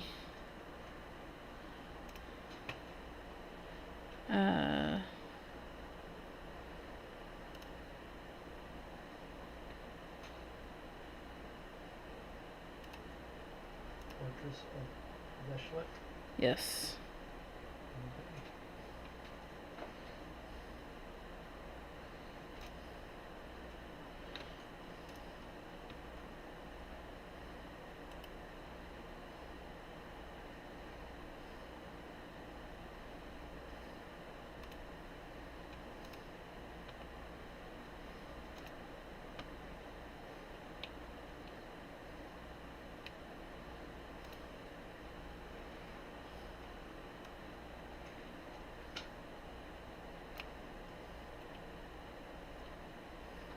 Okay.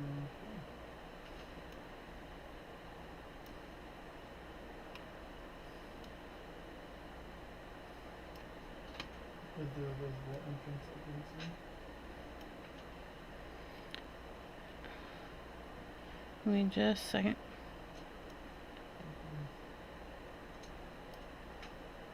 I'll go check out there. Hmm?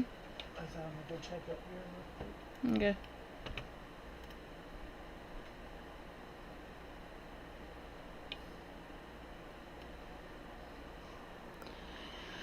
Go check on our seasoning grill grates, as we got a new grill for Christmas, and we are seasoning the grates in the oven.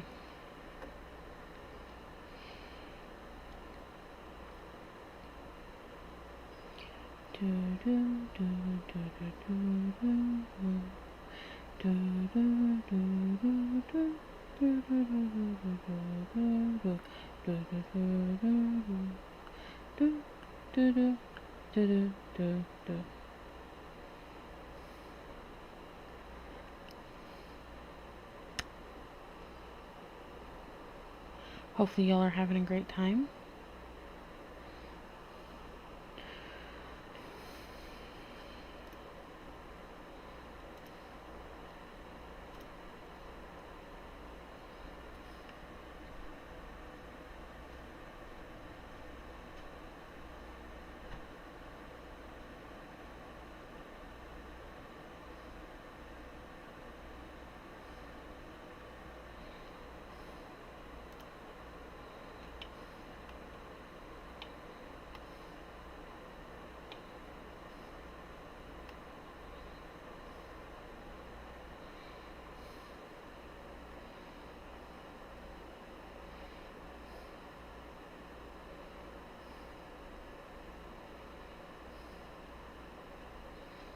I'm going to take a break for just a moment. I'm going to use the restroom, and I shall be right back.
And we return.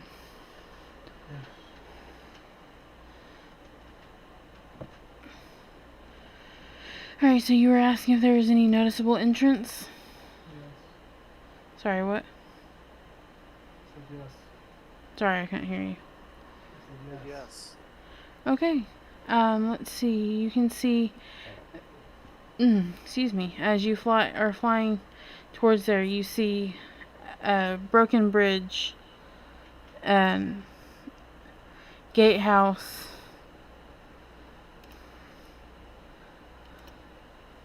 a massive 10-foot thick riveted iron plate closes off the fortress's main gate, but in place. Um, Above that, though, at the fortress itself, you see a broken down pathway leading over a moat.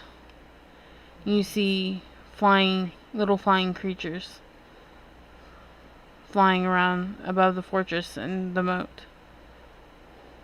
And you see a door that leads into the fortress.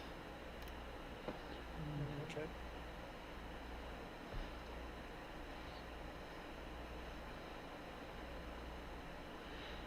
As you fly closer, the inner bailey of this fortress has flooded completely between the curtain wall and the keep, forming an internal moat. A single causeway, broken in several places, crosses this murky expanse from the gatehouse to the keep's gate, which stands slightly ajar.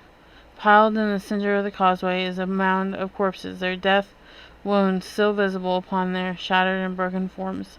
Bodies continually drift away from the mound in the moat's waters, floating away to the north and east, but more corpses float in from the west to join the conglomeration so that the pile never seems to grow or shrink.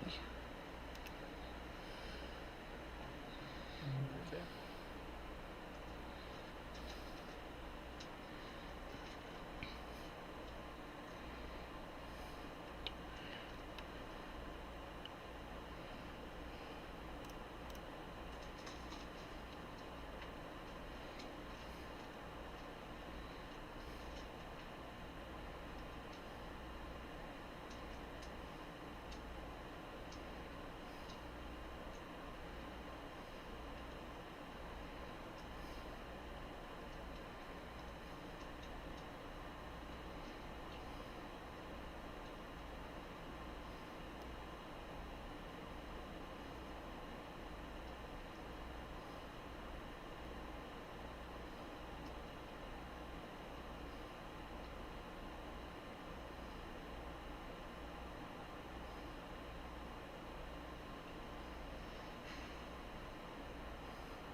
So what are you doing? So causeway it goes and breaks up over a moat Mm-hmm. full of bodies. Yes. Cool.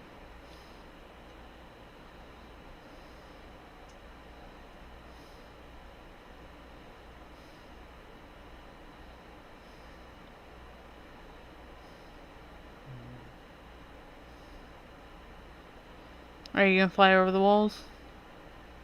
Oh, those are just walls? Yeah. Yeah, I suppose so in that case. Or at least we'll get high enough to see over them. Okay. Go blindly plummeting in. Okay. So you hover about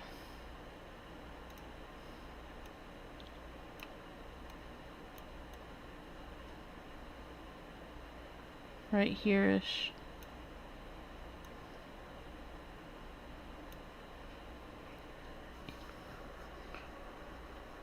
You look in. You see a great fortress with walls of rusting pitted iron and massive stone blocks, stained and scarred by time and perpetual winds, clinging to the edge of an ever-eroding cliff as if awaiting only the right moment to collapse and crumble away into the distant vortex. An ancient lava flow has descended from the volcanic peaks behind the fortress to consume much of the rear portion of the citadel, leaving only its imposing gatehouse, its curtain wall, and a portion of its central keep unburied by the volcanic rock. Although half buried by the ancient eruption and battered by the erosion of this dark place, the fortress still seems strong and grim. you see 4 creatures flying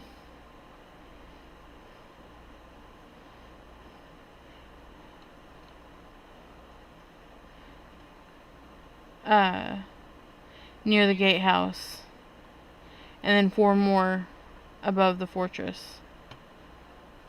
Even more flying creatures. Yes.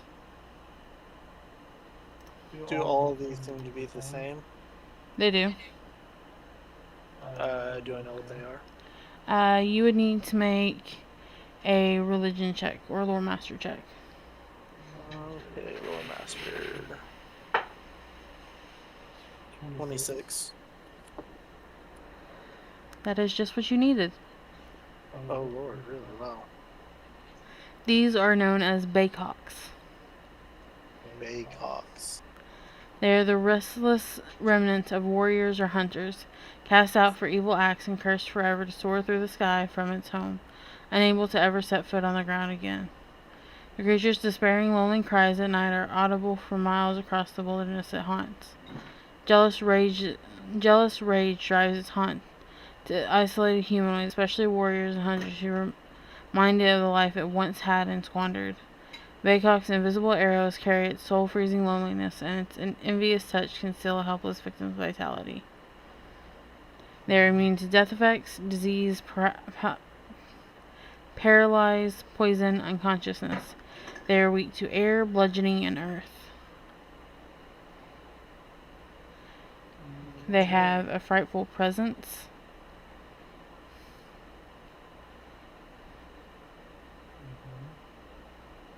And their arrows can cause you to despair greatly. Interesting.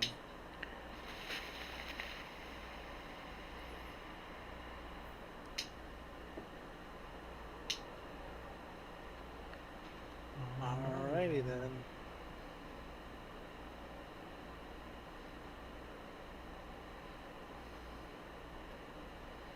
So you said there's 2 by the gate and 2 flying up higher? There's 4. Huh? There's 4 by the gate and 4 flying up higher above the actual fortress. Oh, okay.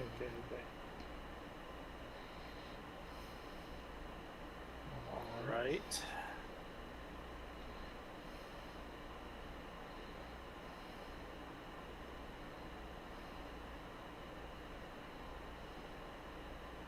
So they're weak against air and earth And bludgeoning. and bludgeoning.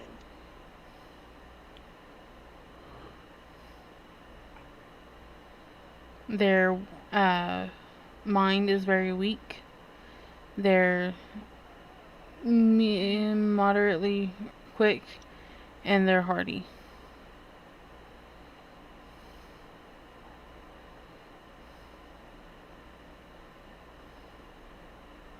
And you know that it's banished from the ground. It can't willingly touch earth or rock surfaces. If it is forced to contact with such a surface, it becomes enfeebled too, as it remains for as long as it remains in contact. Okay.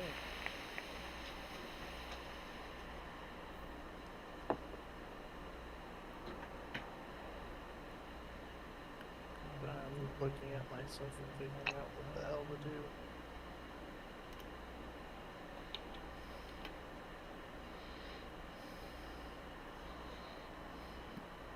So you see them. Let me see if I have. I do. I'm flying there. Flying there. There. Flying there. Then you see 4 more flying here. Here. Here. And here. And you know that they are undead.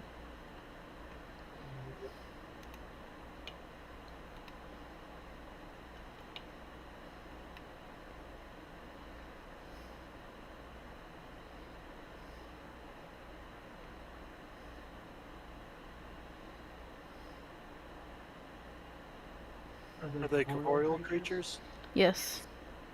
Okay. Just making sure. They're skeletons of sorts. Alright.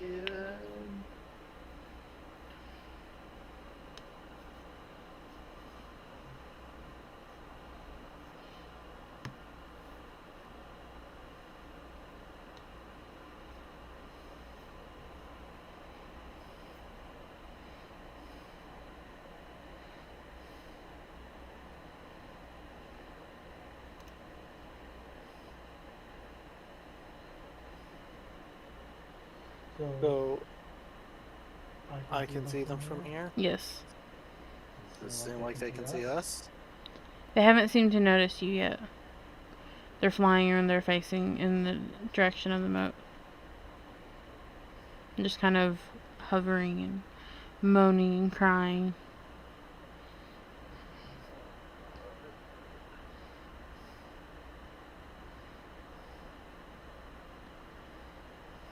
Okay.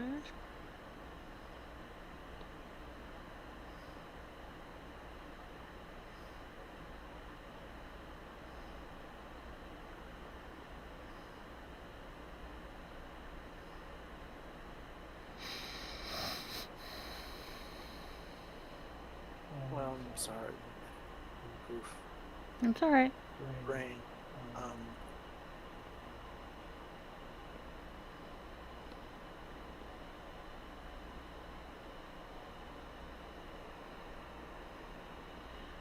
If you like, we can leave it here. Yeah, if you don't mind. Okay. So that'll end our stream for today.